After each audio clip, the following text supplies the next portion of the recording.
gabi po sa inyo. Ako po pala si Clarence Balikat at ito po yung aking nanay na si Lourdes Balikat.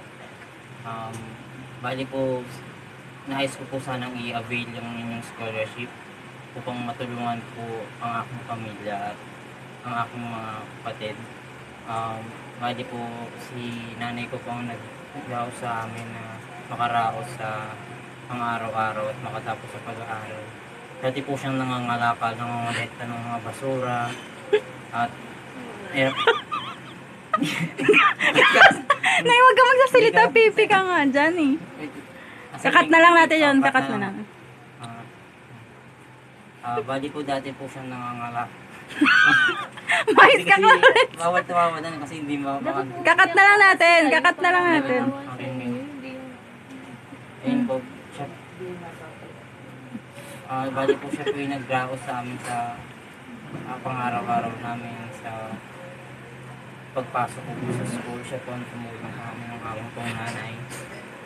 Bali po dati po siya nangangalakal ng basura, nangangolekta ng bote dyaryo po para lang may pangkain kami sa araw-araw po. At ngayon po may sakit po siya, hindi po siya nakakapagsalita. Thank you, pag-thank you At sila. maraming salamat po dahil hindi nyo kami pinabayaan. Pag-thank you sila. Thank you. Nay, pipi ka nga eh.